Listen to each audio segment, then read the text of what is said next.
Ce week-end aura lieu le premier conseil national de l'UDI. L'UDI, c'est un jeune parti que vous avez fondé, Hervé Morin, avec Jean-Louis Borloo. Cette UDI se réunit ce week-end pour définir sa ligne politique? Le Conseil national, c'est le Parlement de l'UDI, donc qui va réunir à peu près 1 millier de cadres et dirigeants départementaux pour déterminer les grandes orientations de la politique économique de l'UDI. Avec 2 idées majeures. La première, il y a urgence. Il y a urgence à redresser la compétitivité de l'économie française et à relancer la croissance.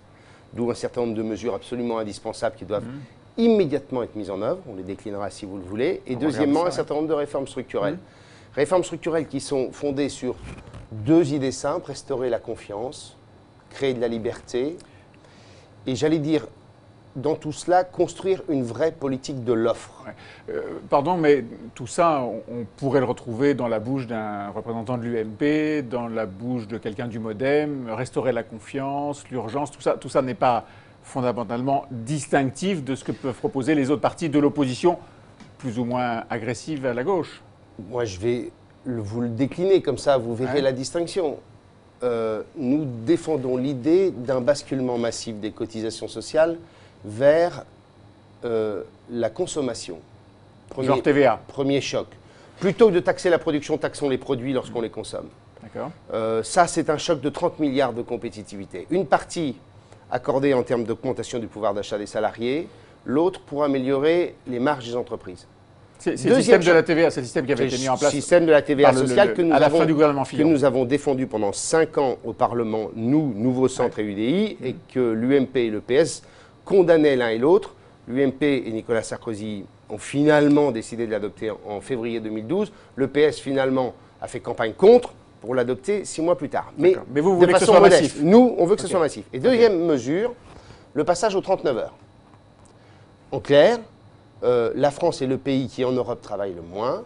La France a besoin de redresser sa performance économique et nous disons aux Français, plutôt que d'avoir des prélèvements obligatoires, plutôt que de voir progressivement s'éroder le modèle social auquel nous sommes tous attachés, eh bien, faisons un effort collectif commun, et cet effort collectif commun nous permettra de redresser la pente, de redonner de la performance à l'économie française et créer de l'emploi. Et tout ça 39 heures payées 35, 36 39 heures payées 35. Ah. En clair, donc, en fait, on va retravailler comme les autres Européens. La moyenne des pays européens, c'est 39 heures de travail. Mais pas un centime de plus. Mais non, pas un centime de plus, parce que si vous accordez 4 heures, vous ne réglez absolument rien.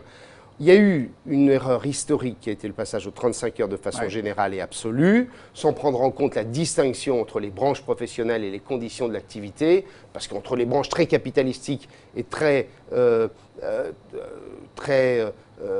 dont l'essentiel de la valeur ajoutée est constitué par le travail, on voit bien que la problématique est différente. Et donc nous disons, il y a ces 2 axes-là. Il y a un troisième axe qui est de favoriser l'investissement dans les entreprises, parce que les entreprises manquent de fonds propres, d'où un certain nombre de mesures. Et enfin, il faut que l'État fasse l'effort. Et nous présentons, et je présente très précisément, un plan de réduction de la dépense publique chiffré, qui d'ailleurs repose pour l'essentiel déjà sur des rapports émanant de la Cour des comptes, de l'Inspection générale des finances. En termes de rapport, on a tout ce qu'il faut pour on a tout ce qu'il faut pour le réduire. Je reviens sur vos 2 premières mesures, hausse de la TVA et hausse du temps de travail. Vous êtes un parti politique, vous souhaitez sûrement être populaire. C'est les 2 mesures que vous avez trouvées pour vous assurer le plus de popularité? La popularité, c'est de faire en sorte que la France retrouve l'emploi et la croissance. Et d'avoir le courage de dire où on en est. Nicolas Bétou, il y a quelque chose d'extraordinaire, c'est que le pessimisme de la France est un pessimisme qui n'est pas fondé. Aujourd'hui, le monde nouveau dans lequel nous ne sommes pas seulement en crise, nous sommes en train de changer de monde. Et il faut dire aux Français tous les matins que si on veut préserver notre modèle, on doit adapter un certain nombre d'éléments de notre politique. Et que ce monde nouveau, ça n'est pas une menace, mais c'est un monde qui est fait pour nous. C'est un monde d'intelligence, de matière grise, de technologie, de fluidité. C'est-à-dire ce que nous sommes encore. Et donc je dis aux Français, ce milliard de personnes issues des classes qui vont devenir des classes moyennes dans les pays émergents, Mais ils vont consommer. Ils Donc vont acheter nos produits. Ce sont des clients potentiels Donc pour c'est des demain. clients, donc il faut qu'on soit bon, c'est tout. Je reviens sur votre quatrième objectif qui était réduire le poids de l'État.